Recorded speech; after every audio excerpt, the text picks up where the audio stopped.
I'm still fly, let's go. What's up guys, it's Subsy here, and yes, I am a bit late with this. This is the Google Chromecast with Google TV, and I know it's been out for some time and I know that this is not anything new, but I bought a TV not too long ago. I think I bought it on Black Friday sales, and the reason I bought that was not because it was a particularly good TV. It was actually because it was cheap, and I don't know why I'm having so much trouble opening this. Better. So as you can tell, I bought the salmon-ish color. I forgot what it's called. The sunset color, that's it. So yeah, back to the reason why I got this and the backstory to all of this. I bought a TV and I bought it because it was cheap. So it amazes me that 4K TVs these days are so cheap, and on Black Friday I managed to get a 43-inch 4K HDR10, and I know it's not proper HDR, the peak brightness isn't like 300 or something, but I managed to get that for less than £200, and that is amazing. Like, just 4K for less than £200, considering without sales some 1080p TVs are more than that, and it's 43 inches and the panel is decent. I mean, it's okay. It's not great, it's not going to be anything like QLED or OLED, but it's decent, especially for a TV that isn't like in the main room. It's in my bedroom and it's just there so I can watch stuff at night. And at the moment I've got the 2nd gen Chromecast in there, so that doesn't support 4K either. So when I use YouTube, I use the YouTube app. So it is a smart TV as well. It just has a really janky operating system. So my plan when I bought that, because I bought that after the Chromecast with Google TV was announced, my plan was to use this with that. So combine this and that, it's around £250 or $250 in the US for, in my mind, the best smart TV experience for the price. In terms of the experience, in my mind, you can't get better than the Chromecast with Google TV, or a TV that has Google TV, Android TV, not Google TV in that case. But unless you want to get better panels or better image quality or something like that, you pay more. But if you don't really care too much about that, if it's a secondary TV, then this is probably, in my mind, the best that you can do. And I'm just going to get into this because I haven't actually seen one of these in person. I was never going to get the white. It was always between the blue and sunset, so I think it's sunrise and sunset, or sky and sunset, or something like that. I love colors. I was kind of hoping they'd make a green one to match the Google Nest Audio in green, but they didn't, so just having trouble finding where to open it. Cool. I do like how they do their packaging. They sort of like segment it in some fashion, so you have like the pull tab for the actual dongle, then you have the remote, but you don't have a pull tab for that, you just pull it out. Then you have papers, which you don't really care about. And of course you have the power cord and batteries, which is okay. I mean, I kind of hoped that it would be rechargeable, but I mean, the batteries would last quite some time, so that's not the worst thing in the world. And you have the power adapter, which is the UK one, of course, for me, because I'm in the UK. Pretty standard. It's a USB-A to USB-C, because USB-C plugs into this. Let's take it out of the packaging. Ooh, that was sharp. Here we go. Ooh. Okay, it's a much nicer color than what it looks like. And there you go. I'm not sure how well it comes across in the camera. It's really floppy. It's like a really weird rubbery material, which hopefully stands up well over time. But the good thing about this is it's behind your TV, so you're probably never going to see this. So we'll just put that to one side. But I mean, that's the size of it, so it's pretty small. Still bigger than the old Chromecast, but of course it has more in it, so more to do. There we go. This feels familiar. If anybody's used Google Daydream in the past and you had that sort of weird remote thing, this feels pretty much exactly like that. It's even got this sort of touchpad area at the top. I mean, it's not a touchpad on here, but it feels similar to that of the Google Daydream controller. this isn't the best feeling thing. I kind of hoped it would feel more like this. This feels solid, like there's stuff in there, it's packed. This sort of feels empty, and I just realized I don't have the batteries in, so that could be why. That's a nice touch. So everything inside matches the color and the batteries match as well. These little touches, they make a difference. So battery goes in, and it has a bit more weight to it now. It's a bit more bottom heavy, and you see the light just came on. Oh, okay. So normally you get the volume buttons at the top or on the face of it. On this, you get it on the side. So if you're holding it, you sort of press it as you would. There is a bit of a... It's quite tactile.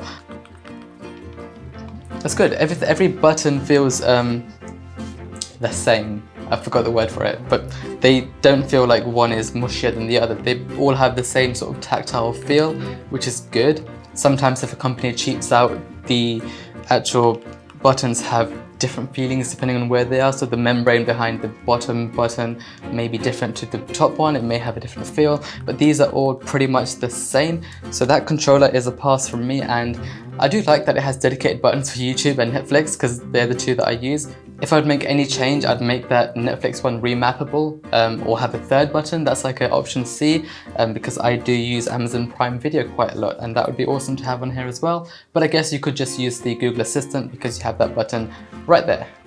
So back to what I'm going to use this for. This is going to plug into my cheap 4K TV and give me good 4K YouTube playback, because the bitrate that YouTube plays video back at, you don't really get that much stuff to warrant like a really expensive TV if you're just doing like basic stuff like YouTube and stuff, unless you're watching like 4K Blu-ray rips or something like that. So back to the original premise of this video, combining this with a 4K 43-inch cheap $200 TV, all in for around $250 or £250, because these days it's pretty much a one-to-one equation. Can you do better? So what I'm going to do now is I'm going to go and test this for a couple of days, set it up, see how it fares. It's going to be a massive upgrade from my previous Chromecast, because that Chromecast is literally casting to the screen. This has an entire operating system where you navigate from the controller. There's no phone required, although you probably can still use that. I'm not going to go too much into what a Chromecast is and isn't in this video, but I'm just going to give my opinions when I've connected it and see how the whole thing, the whole setup actually works for $250. Okay, so I'm back and I've tested it with pretty much everything that I wanted to test it with. My usage is very sort of strict linear. I know exactly what I was going to use it for before I bought it, and it's pretty much YouTube, Plex, Netflix and Amazon Prime Video. There's nothing else that I do. I don't listen to Spotify or anything on it. Those are the only things that I use, and for that it's been awesome. I do wish that it had Stadia support so I could test out Stadia on it, but at the moment they still don't have support for that because they still sell the Chromecast 4K for Stadia, so maybe that's why. There's no reason why this can't support it, because I mean Stadia through a Chrome browser is what's needed. Hopefully in the future I can test that out, buy a Stadia controller to use with this, because with an adapter you can connect this to Ethernet and see how that fares. So for my usage with Plex, it's been great for streaming stuff from my home server. With YouTube it's been great at pretty much everything it needs, so 4K, HDR, Netflix, Amazon Prime Video. If you have the correct subscriptions you can watch them on there perfectly fine. I will have some shots, some b-roll of me watching stuff, seeing how the UI looks and everything like that, but again this is not like a deep dive into what Chromecast is or what Google TV is. This is more about the combination that you guys can get for such a low price. Now you can turn any TV into a smart TV. You could do that before, but the ease of which you can get a fully functional smart TV with a remote, with everything, for so cheap. If you have an existing TV, you can just pick this up for $50 or 50-ish pounds. These are going on sale now as well, so you can pick this up for your existing TV. Even if it's not 4K, it would adjust down to 1080p, and you can carry this over to your next TV if you want to. If you have a secondary TV in the bedroom, pick this up or do something to it, because it's so accessible now to make a TV smart. Whereas you can get this, you can get the Amazon Fire thing, you can pay a bit more and get an Apple TV, which seems like a bad value in my opinion. This is the best complete package. The only other option I'd consider suggesting to people is the Amazon Fire Cube. I think it's called that, or Fire TV Cube, something like that. My preference is Google and the ecosystem it gives. Your preference may not be that, and if that's not your preference, or if you have some concerns about being in the Google ecosystem, you have the Amazon Fire TV to help you out there. But basically the conclusion for this video is any TV now can be smart and can become really good at a really low price, which just wasn't possible before. So that conclusion is pretty much accessible to nearly everybody. There's no reason why a TV now can't be smart. So you can have multiple TVs in your house. Some of them can be expensive £1,500 TVs. Some of them can be cheap £200-300 TVs, and you can make them good, because although the cheap ones are smart TVs, the actual system they run is normally janky, it's normally clunky, it's normally slow. The app support is limited, so you only get what it came with. With this, you can install other apps. It pretty much works like a phone operating system. So what about you guys? Have you guys turned your TV into a smart TV, or are you okay with the features that it has? Or do you guys have one of the higher end Android TVs? Or do you guys prefer the old-fashioned Chromecast, where you actually have your phone as the controller and you transfer everything from the phone to the TV?